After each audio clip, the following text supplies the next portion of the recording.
사랑하는 성도 여러분, 다음 주일이 어떤 주일인지 아십니까?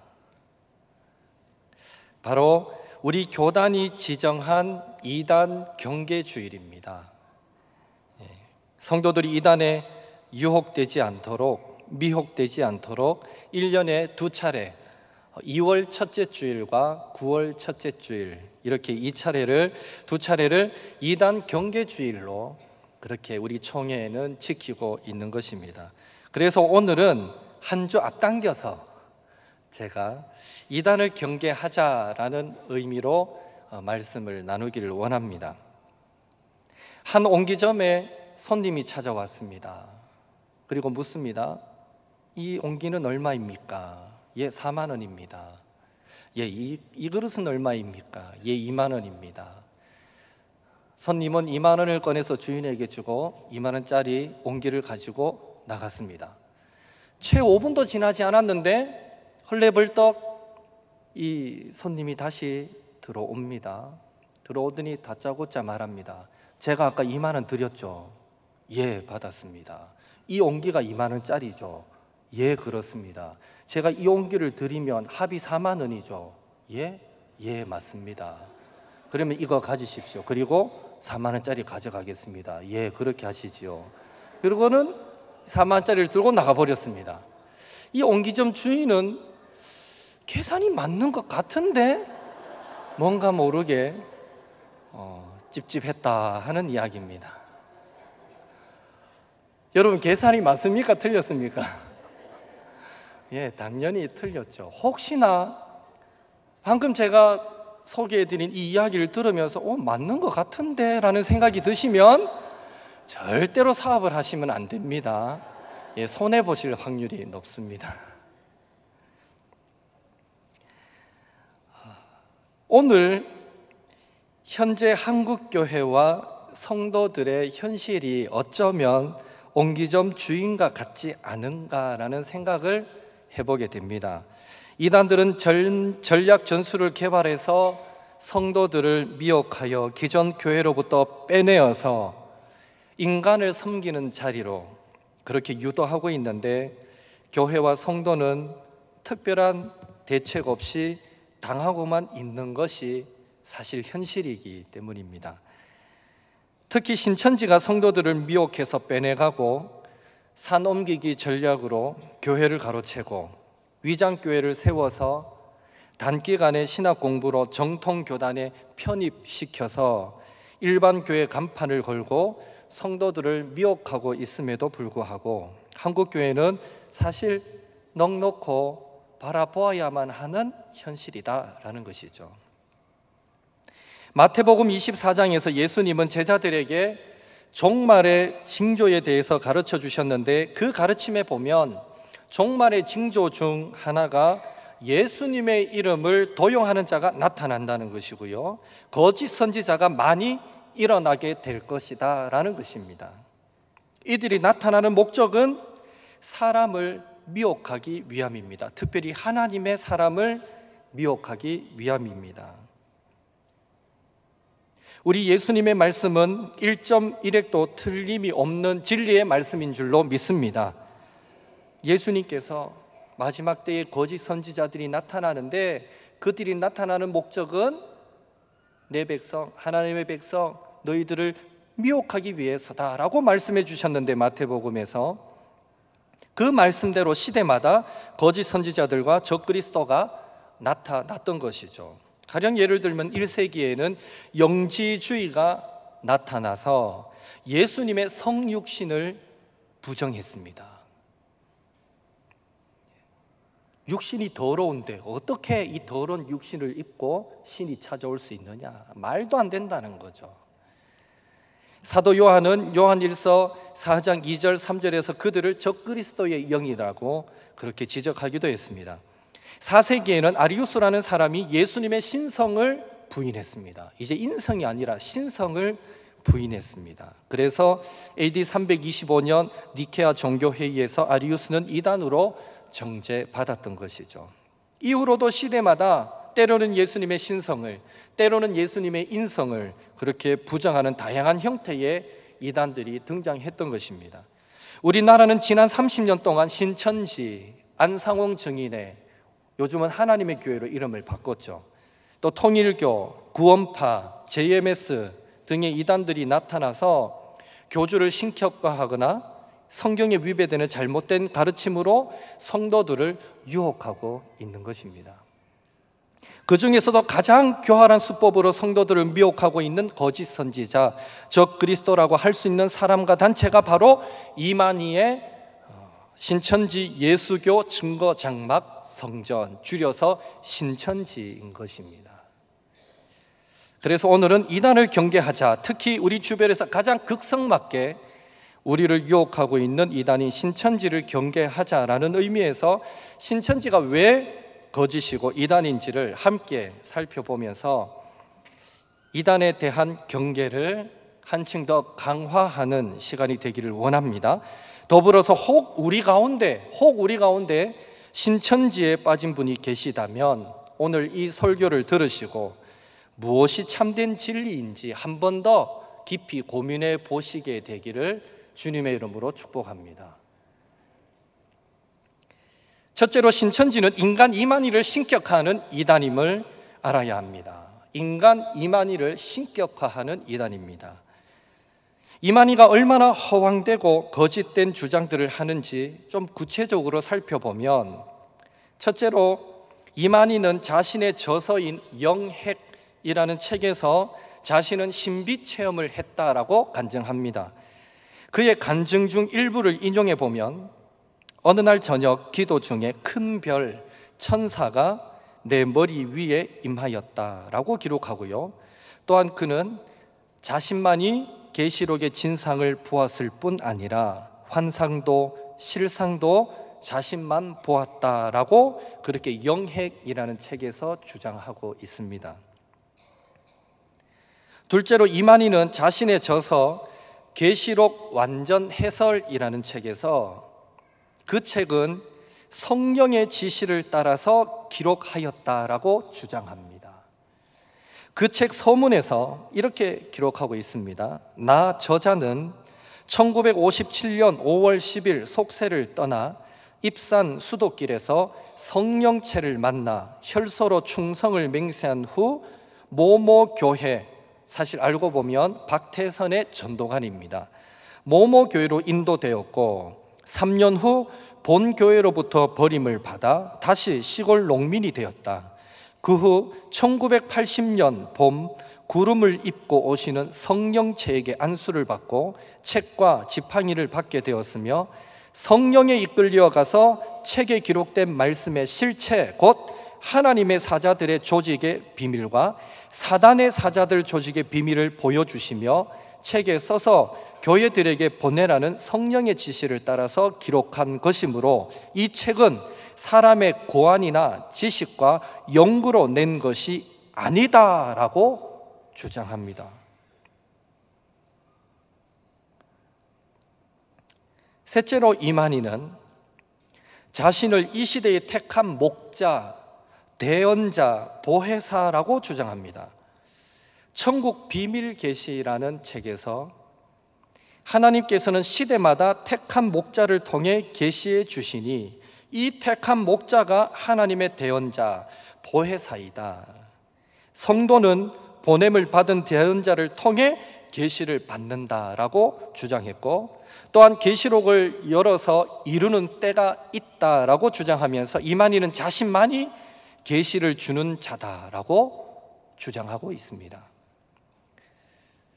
또한 신천지 발전사라는 책의 창립 연역을 보면 2000년이 지난 오늘날 그 예언의 복음을 1980년에 마치시고 성경의 약속대로 해돋는 아침의 나라 한반도에 보혜사 성령을 보내사, 자기를 이제 보혜사 성령이라 말하는 거예요. 보혜사 성령을 보내사 신천지 새 빛의 나라가 창조되었으니라고 노골적인 주장을 또 서슴없이 하고 있습니다. 또한 성도와 천국이라는 책에서는 이만희가 자신을 직통 계시자다라고까지 주장합니다. 다 이만희가 쓴 책에서 자신을 그렇게 주장하고 있습니다. 이런 이만희의 주장은 모두 거짓임을 우리는 알아야 됩니다. 금방 제가 이만희가 이랬다 할 때 아멘하고 응답한 사람 한 사람도 없지요. 그 사람은 신천지일 확률이 높습니다. 아니면 졸다가 듣든지요.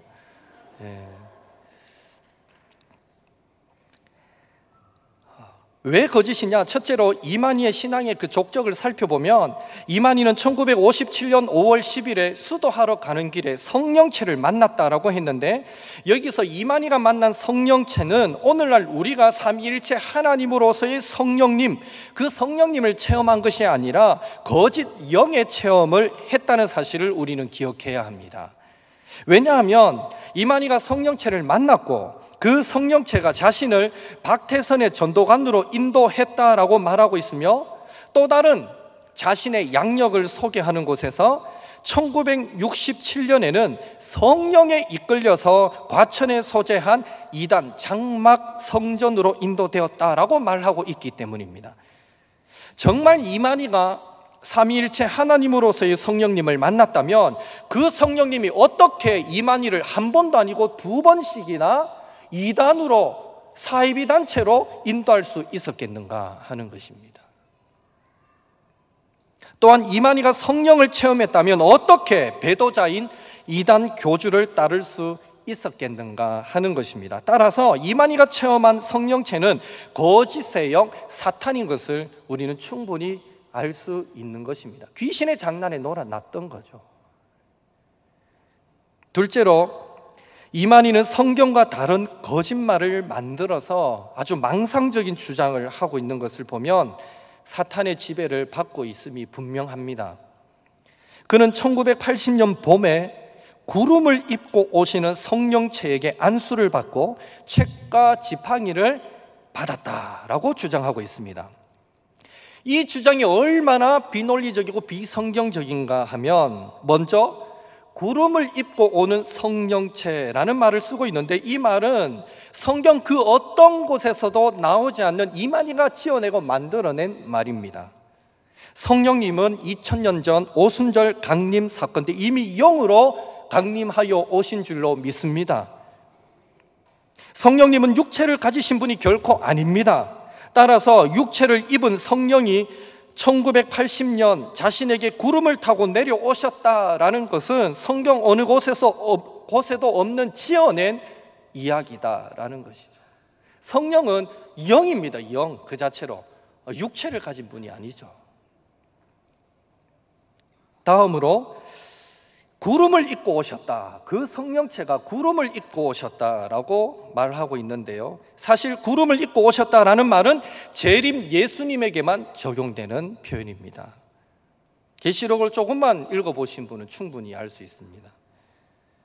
예수님은 공간복음서에서 당신의 재림의 광경을 또 말씀하실 때 구름을 타고 오겠다라고 말씀하셨습니다. 그런데 이만희는 성령님이 구름을 타고 오시는 것처럼 그렇게 거짓말을 만들어내고 있는 것입니다. 마지막으로 이만희는 자신을 1980년에 보냄을 받은 보혜사 성령이라고 주장하면서 지금도 재림 예수 노릇을 하고 있습니다. 다시 말씀드리지만 보혜사 성령님은 결코 육체로 오시지 않습니다. 보혜사 성령님은 이만희 그 이시 가문의 육신적인 혈통을 가지고 오시는 분이 아니라는 것입니다. 따라서 보혜사 성령이라고 주장하는 이만희는 베드로 후서 2장 1절에 근거하여 자칭 재림 예수 노릇을 하는 거짓 선지자이고, 또 요한 1서 4장 3절 말씀에 근거하여 적 그리스도의 영을 받은 자인 것을 우리는 분명히 알 수 있는 것입니다. 셋째로, 이만희는 직통 계시를 받는다라고 주장하는데요, 이는 이단 교주들의 전형적인 형태를 띠고 있다는 사실을 우리는 알 수 있습니다.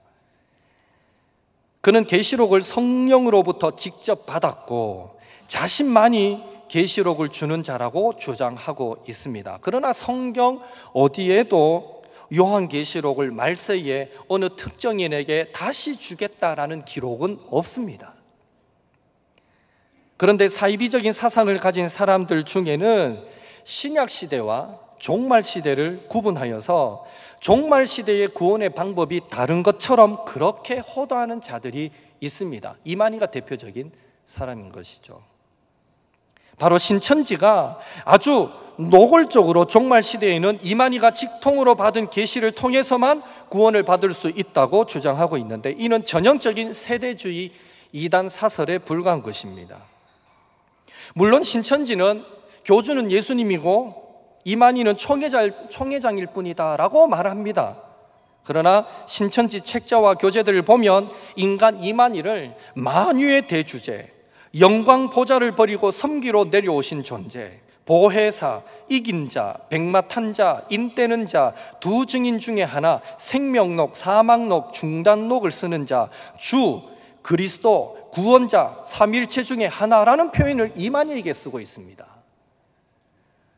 이만희를 신격하고 있는 것입니다. 겉으로는 예수님을 더 내세우는 것 같고 우리는 예수님을 섬긴다라고 하지만 실질적으로는 이만희가 교주 행세를 하고 있는 전형적인 이단인 것을 우리는 보게 되는 것입니다. 둘째로 신천지는 비윤리적인 집단임을 우리는 알아야 됩니다. 아주 비윤리적인 집단이죠. 신천지를 위한 거짓말과 악행을 하나님의 모략이다 라고 하여서 정당화시키고 있습니다. 2005년도에는 신천지 청년 6명이 광주 조선대학교 후문에서 광주 신천지 상담 소장인 이문기 전도사님, 우리 교회 와서도 특강을 하신 적이 있는데요, 그 이문기 전도사님을 납치해서 차로 끌고 다니며 폭행하다가 체포되어서 유죄 선고를 받은 적도 있습니다.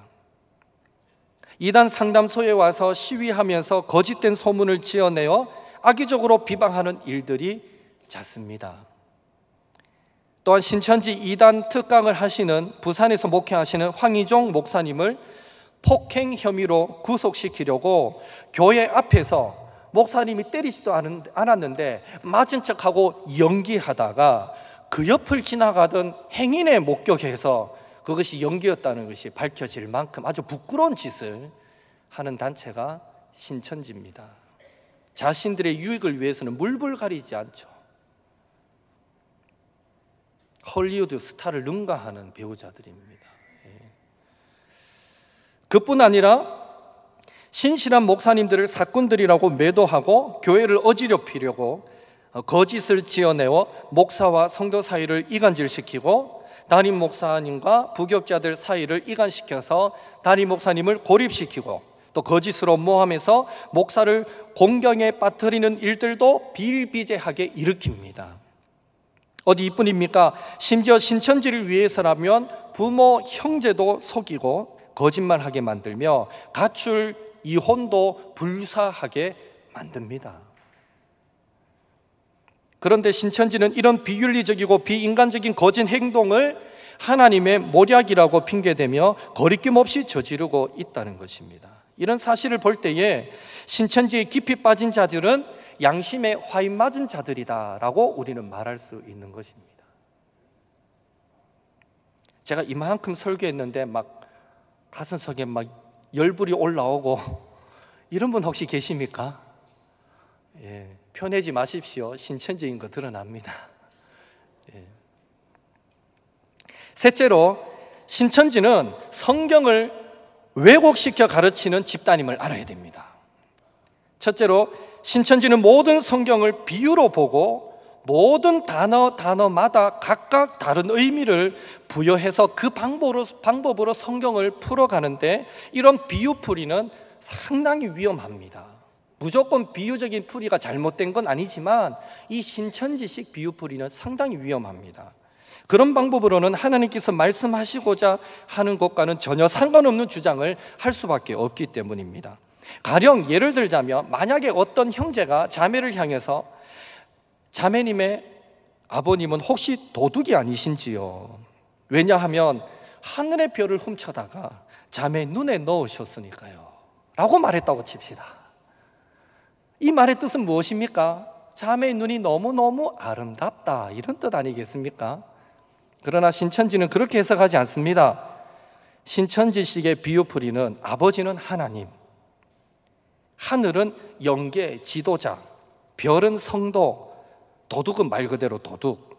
그래서 그런 식으로 대입해서 의미를 풀어나갑니다. 그러니 신천지식 풀이로는 이 형제의 말을 자매의 눈이 아름답습니다 라는 의미로 결코 이해할 수 없는 것이죠. 실제로 오늘 읽은 본문 계시록 14장 1절에서 5절을 한 예를 들어보면 본래 이 말씀이 전달하고자 하는 의미는 첫째, 어린 양이 시온산에 서 있다라는 것은 시온이 신약에서 약 7번 언급되는데 그때마다 공통점이 예수님이 승리하셨음을 나타내고 있습니다. 시온이라는 산이 등장할 때, 시온이라는 의미가 등장할 때는 그때는 꼭 예수님께서 승리하는 장면에서 등장을 합니다. 그게 공통점입니다. 따라서 어린 양이 시온산에 섰다라는 말씀은 모든 원수를 이기고 승리하신 그리스도께서, 예수님께서 하나님이 통치하시는 하늘 천상교회에 서 있다라는 의미입니다. 그리고 두 번째로 어린 양과 함께 14만 4천 명이 서 있다라는 것은 구약의 12지파와 신약의 또 모든 12사도를 중심한 모든 교회의 성도들을 포함하는 하나님의 모든 신구약의 하나님의 모든 백성을 의미하는 14만 4천 명. 단순히 문자적으로 14만 4천이 아니라 구약교회 성도와 신약교회 성도를 모두 포함하는 하나님의 백성으로서의 14만 4천 명, 그 14만 4천 명의 회복과 구원을 의미하는 말인 것입니다. 그리고 14만 4천 명이 배우는 새 노래는 다른 어떤 특별한 새로운 노래가 아니라 예수 그리스도 안에 있는 모든 사람은 누구나 새로운 피조물이 되기 때문에 어린 양으로 말미암아 구속함을 받은 성도들이 보좌에 계신 하나님과 어린 양을 향해 부르는 경배와 찬송을 의미하는 것입니다. 그것을 그냥 새 노래 이렇게 표현했던 것이죠. 결국 계시록 14장 1절에서 5절 말씀은 승리한 천상교회, 지금 우리는 지상교회 살아가고 있잖아요. 전쟁하고 있는 지상교회. 그러나 승리한 천상교회가 하나님을 경배하고 예배하는 장면을 아주 영광스럽게 묘사해 주고 있는 것입니다. 그러나 신천지는 오늘 본문을 그렇게 이해하지 않습니다. 시온산을 신천지 신도가 모이는 곳, 자신들이 모이는 그곳을 천국 곳간 영적 이스라엘 시온산이라고 그렇게 주장합니다.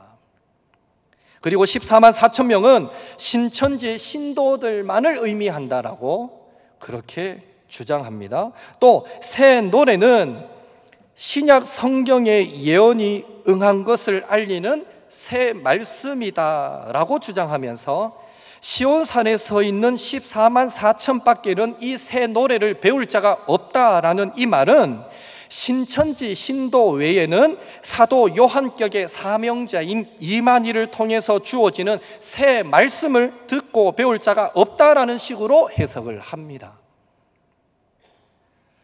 결국 신천지는 잘못된 비유풀이로 진정 예수님께서 말씀하시고자 하신 의미를 찾지 못하고 신천지와 이만희만 미화하면서 엉뚱한 결론을 내고 있는 것은 오늘 본문을 통해서도 짧게 우리는 살펴보게 되는 것이죠. 그래서 신천지식 비유풀이 잘못되었다라는 것입니다. 두 번째로 신천지는 목적에 따라서 성경 구절들을 연결시켜 짝을 맞춰 나가는 식으로 풀이하는데 그런 짝풀이는 잘못되었습니다. 일명 목적에 따른 성경 짜집기라고 말할 수 있는데요, 신천지는 짝풀이를 통해서 하나님의 뜻과 상관없이 자신들이 원하는 결론을 마음대로 조작해내고 있는 것입니다. 예를 들어 다음과 같은 구절들을 혹자가 당신에게 주는 하나님의 말씀입니다 라고 말하면서 다음과 같은 구절들을 쭉 열거한다고 한다면 이것은 어떤 의미가 될까요? 제가 한번 열거해 보겠습니다. 마태복음 27장 5절, 유다가 은을 성소에 던져놓고 물러가서 스스로 목매어 죽은지라. 누가복음 10장 37절, 가서 너도 이와 같이 하라. 요한복음 13장 27절, 내가 하는 일을 속히 하라. 열왕기상 18장 21절, 너희가 어느 때까지 둘 사이에서 머뭇머뭇하려느냐. 마태복음 26장 24절, 그 사람은 차라리 태어나지 아니하였더라면 제게 좋을 뻔하였느니라. 당신에게 주는 하나님의 말씀입니다 하고 이 말씀을 쭉 열거했다면 어떤 의미가 될까요? 신천지식의 성경 짜집기 해석으로 해석하면 당신은 이 세상에 살 가치가 없는 존재이므로 가서 자살하라고 예수님께서 말씀하십니다 라는 의미를 신천지는 찾아낸다는 거죠. 이런 식으로 목적에 따라 말씀을 갖다 붙여서 이해하고 있습니다. 짝풀이라 합니다. 이렇듯 신천지의 비유풀이, 짝풀이는 하나님의 뜻과 전혀 동떨어진 성경 해석을 하게 만들며 교주 이만희는 비유풀이와 짝풀이를 통해서 하나님의 뜻을 왜곡시키고 자신을 신격화하고 있는 것입니다. 네 번째로 신천지는 다른 복음을 전하는 집단임을 알아야 합니다. 다른 복음을 전하고 있습니다.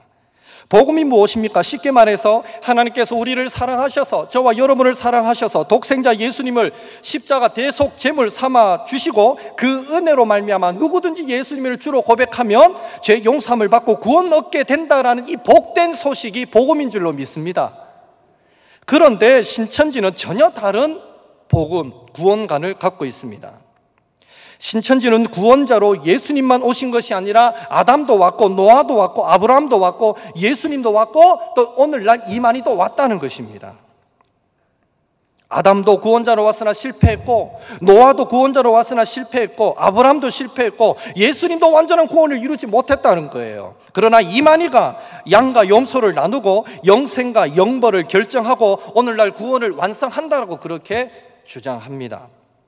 그 구원의 관문이 바로 비유를 깨닫는 것인데 그 비유를 이만희가 완벽하게 풀었기 때문에 신천지 말씀을 알아야 구원을 얻는다라고 그들은 주장한다는 것이죠. 또한 신천지는 이만희에게 재림 예수의 영이 임했기 때문에 구원을 완성시킬 수 있다라고 주장합니다. 곧 예수님은 영적으로 부활하셨고 영적으로 부활하신 그 예수님이 신천지의 총회장인 이만희에게 임했기 때문에 이만희라는 이름이 재림하신 예수님의 새 이름이다라고 주장한다는 것이죠. JMS의 정명석도 통일교회 문선명도 하나님의 교회 안상홍도 다 이런 논리로 자신을 재림 예수라고 하나님이라고 주장했던 것입니다. 전형적인 이단 교주들이 쓰는 수법인 것이죠. 누가복음 24장 39절에 보면 분명히 말씀하고 있습니다. 내 손과 발을 보고 나인 줄을 알라. 또 나를 만져보라. 영은 살과 뼈가 없으되 너희 보는 바와 같이 나는 있느니라. 부활하신 예수님의 몸에는 살과 뼈가 있었습니다. 분명히 그렇게 성경이 기록하고 있습니다. 신천지는 이만희는 예수님이 다만 영으로만 부활했다, 육을 부인하고 있거든요. 영으로만 부활했다라고 주장합니다. 그렇게 주장해야만 그 영이 자기 안에 들어올 수 있으니까. 말도 안 되는 주장을 하고 있는 것이죠.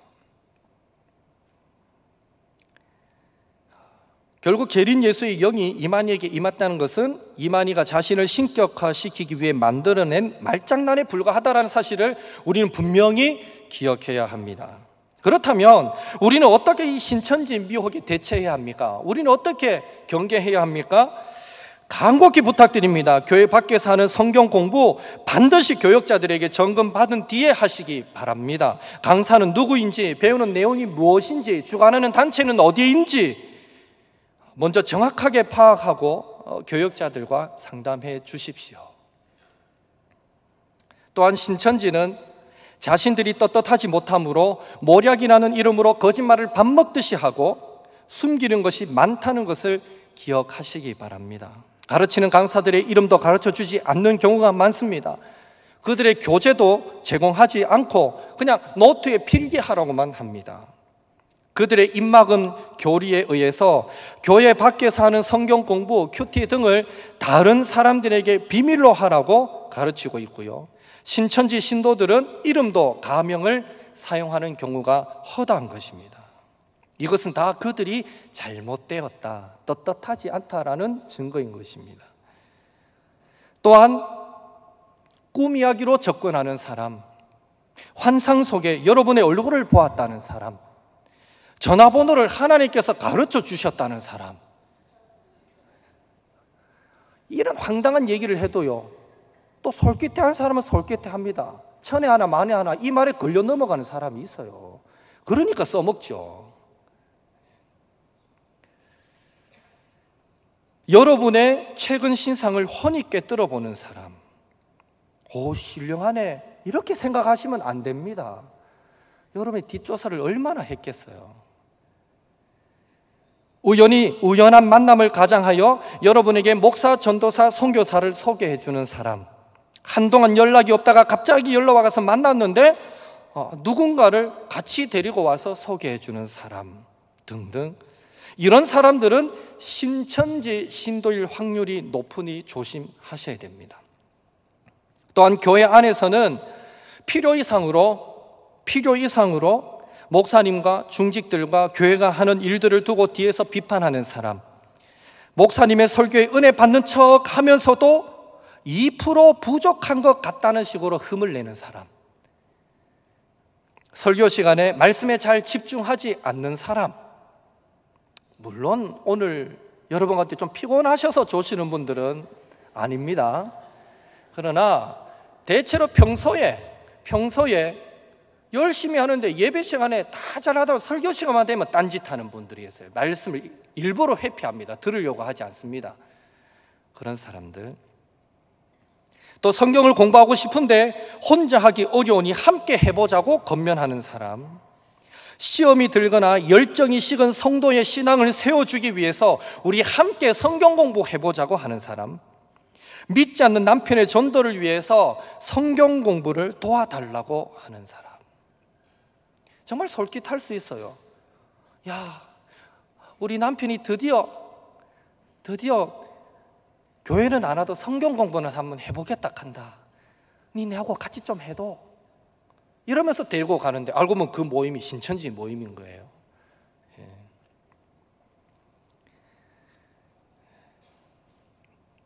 심지어 성경을 배우고 있는데 함께 가서 이단인지 분별해 달라고 하는 사람, 대놓고 하죠. 내가 지금 어디서 배우고 있는데 내가 이단인지 아닌지 모르겠다, 한번 같이 가서 들어봐 줄래? 그래, 가보자. 이단이면 큰일 난다, 같이 가보자. 이래 데려가가지고 신천지 말씀을 가르쳐서 또 혹하게 만드는 거예요. 하여튼 방법은 다양합니다. 사도신경을 부인하는 사람, 특별한 이유 없이 신방을 극도로 거부하는 사람, 2015년 대신방 받지 않으신 분들 중에 혹시 신천지가 있는지는 모르겠습니다. 극도로 신방을 거부하는 사람도 신천지의 일반적인 특징이랍니다.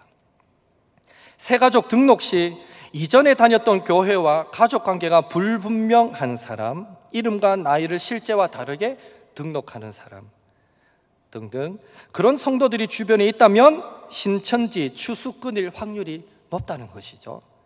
또한 신천지 신도들의 행동 및 언어적인 특징도 있는데, 특히 가족 중에서 귀가 시간이 자꾸만 늦어지는 사람, 행선지가 불분명한 사람, 문자가 자꾸 늘어나는 사람, 늘 바쁘고 뭔가 조급해 보이는 사람, 컴퓨터를 보다가 갑자기 화면을 다른 것으로 전환하는 사람, 성경을 많이 보는 것 같은데 웬걸 요즘부터 성경을 많이 보는 것 같아요. 그런데 성경은 많이 보는 것 같은데 자꾸 비판적으로 바뀌는 사람, 그런 사람이 보이면 신천지에 빠지지 않았는지 그렇게 우리는 의심해 보아야 한다는 것입니다. 마지막으로 신천지 신도들이 잘 사용하는 말씀 유도 멘트가 있습니다.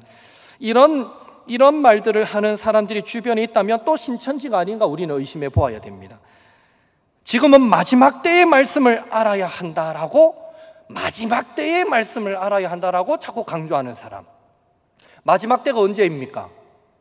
예수님이 초림하신 그 순간부터 재림하는 그 사이에 지금 우리가 살아가는 이 모든 시간이 마지막 때인 줄로 믿습니다. 이것이 정통교회가 해석하는 마지막 때입니다. 따라서 오늘 우리가 읽고 있는 이 성경 말씀은 마지막 때에 우리를 위한 하나님의 말씀인 줄로 믿습니다. 그런데 이 말씀에 뭐 특별히 또 마지막 때에 필요한 말씀이 더 있는 것처럼 마지막 때에 말씀을 알아야 된다라고 강조하는 사람, 창세기 4장 14절에서 17절 말씀을 가지고 아담 전에도 사람이 있지 않았는가라고 질문하는 사람, 혹시 그런 질문 받아보신 분 있습니까? 아담 전에도 사람 혹시 살지 않았나? 이런 질문 받아보신 분. 여러분, 제가 묻겠습니다. 그러면 아담 전에 사람이 살았습니까? 자신이 없으시네요. 아담 전에 사람이 살았습니까? 안 살았습니다. 태초에 하나님이 천지를 창조하셨고 인류의 시조로 처음 만든 사람이 아담과 하와인 줄로 믿습니다. 그런데 신천지는 그렇게 생각하지 않는다는 거예요. 그들은 아담 전에도 사람이 있었다라고 주장합니다. 그 근거가 뭔가 하면 아담, 원어적으로 흙, 사람이란 뜻이거든요. 그 말 자체가 아담, 흙, 사람이 하나님으로부터 생기, 말씀을 받아서 생명, 흙 더하기 생기가 생명, 생명이 된 사람이 바로 첫 사람이 아담이기 때문에, 즉 아담은 사람이잖아요. 아담, 사람인데 이전에도 많은 사람이 살았고 아담 시대에도 많은 사람이 살고 있는데 말씀, 하나님의 말씀을 처음으로 받아서 생명이 된 사람이 아담이라는 거예요. 그러니까 아담 전에도 사람이 살 수 있지요. 그런 것 같지요? 벌써 미혹되는 거예요, 여러분은 이 말에. 그런 식으로 풀어갑니다. 말도 안 되는 소리죠. 또 창세기 2장 9절을 가지고 생명나무와 선악과 나무는 실제 존재했던 나무입니까? 라고 묻습니다. 이런 질문 받아보신 적 있습니까? 신천지들이 잘 던지는 질문입니다. 생명나무와 선악과 나무가 실제 있었던 나무입니까? 라고 묻습니다. 여러분에게 제가 묻습니다. 생명나무와 선악과 나무는 실제 에덴 동산에 있었던 나무입니까? 그냥 지어낸 이야기입니까? 예, 실제 있었던 나무라고 우리는 믿습니다. 그러나 신천지는 그렇게 이해하지 않습니다. 신천지들은 생명나무는 참 목자를 상징하고 선악과는 거짓 목자를 상징하는 비유일 뿐이다 라고 주장합니다. 그리고 마태복음 24장 19절을 가지고 아이벤 자들과 젖먹이는 자들에게 화가 있을 것이다 라는 이 말씀이 무슨 뜻인가 하고 묻습니다. 그런 질문 받아보셨습니까? 그렇다면 신천지들이 잘 던지는 질문이거든요. 성경에서 이 말씀은, 예수님께서 이 말씀을 주시고서 마지막 때에 고통과 환난의 때에 아이벤 자들과 젖먹이는 자들에게 화가 있다, 이 말은 사실 아이벤 자들, 젖먹이들은 다른 사람보다도 특별히 더 보호받아야 될 대상입니다. 그렇죠? 그런 대상들조차도 이 환난의 때에는 그들을 향한 핍박과 고통과 환난이 아주 심하게 들이닥칠 것이다 라는 의미, 그런 의미에서 아이벤 자들과 젖먹이는 자들에게 화가 있을 것이다, 이 말은 이 마지막 때에 고통당하게 될 그 사람들을 보고 우리 주님이 너무 안타까워하는 마음에서 하는 말씀인 것을 우리는 알 수 있는데, 그러나 신천지는 그렇게 해석하지 않습니다. 신천지는 아이벤 자들은 기성교회 목사라고 해석합니다. 바로 저 같은 사람이 아이벤 자죠. 아이를 배웠다, 이 말은 씨를 가졌다는 거거든요. 씨. 그들은 씨를 이 말씀으로 해석하니까요. 예. 그러니까 아이를 배웠다, 이 말은 씨를 가졌다, 그러니까 말씀을 가졌다. 그러니까 말씀을 가르치는 우리 같은 목사들을 이 아이벤 자들로 해석을 합니다. 그리고 그렇다면 젖먹이는 자들은 누굴까요? 젖먹이는 자들, 전도사님들이지요. 목사들이 아이 배고 전도사들이 젖먹이고, 신천지가 이래 해석을 해요. 이 내 말이 아닙니다. 이거는 신천지가 그렇게 해석을 합니다. 그리고 이 아이벤 자들과 젖먹인 자들이 화가 있다, 이 말은 멸망자의 교리를 가르치기 때문에 그들에게 화가 닥칠 것이다 라고 그들은 주장한다는 것이죠. 신천지 입장에서는 저나 우리 전도사님들은 전부 마지막 때에 엄청난 저주받을 존재들이다라는 것입니다. 그리고 마태복음 24장 29절을 가지고 해가 어두워지고 달이 빛을 잃고 별이 막 떨어지고 하는 이런 표현이 나오는데 이게 실제로 일어나느냐라고 묻습니다. 여러분, 이런 질문 받아보셨습니까? 해, 달, 별이 막 떨어지고 어두워진다는데 이게 실제로 일어나느냐? 신천지들이 잘 던지는 질문인데요. 마지막 때에 분명히 천체의 대변화가 일어날 것이라고 성경은 전제합니다. 그것을 해가 어두워지고 또 달이 빛을 잃고 그리고 별이 떨어지고 이런 식으로 묘사하고 있는 것이죠. 마지막 때에 일어날 일들을 그렇게 묘사하고 있는데, 신천지는 그래 해석 안 합니다. 신천지는 해는 목자, 저희들 같은 목자, 해는 목자고 달은 누굴까요? 예, 전도사님들이 달입니다. 달. 그리고 별은요, 그러면 별, 성도, 이렇게 해석합니다. 해, 달, 별, 목사, 전도사, 성도, 이렇게 해석을 하면서 그들이 빛을 잃고 어두워지고 떨어진다, 이 말은 이 마지막 때의 진리에서 떠나서 배도하게 된다라는 겁니다. 그러니까 기성교회 신천지 입장에서는 오늘 우리가 누구예요? 바로 빛을 잃고 하늘에서 떨어져 버린 해, 달, 별이에요. 지금 우리가 신천지 입장에서는 그렇게 해석하고 있다는 것이죠. 마지막으로 호세아 4장 6절을 가지고 내 백성이 지식이 없으므로 망한다라고 했는데 우리 성경을 알아야 되지 않겠느냐라고 말합니다. 물론 틀린 말 아닙니다. 당연한 말이죠. 그러나 뜬금없이 이런 질문들을 던지고 그 지식을 자꾸 이상한 것으로 몰아간다면 여기서는 그 지식을 배울 수 없다고 말하고, 우리 뭔가 진짜 마지막 때 분별해야 될 지식을 배워야 하지 않겠느냐라고 자꾸만 그렇게 말하는 사람이 있다면 그 사람은 신천지로 우리를 유도하는 자들이 아닌가 의심해 보아야 한다는 것입니다. 제가 여러 가지 많은 것들을 열거해 드렸습니다.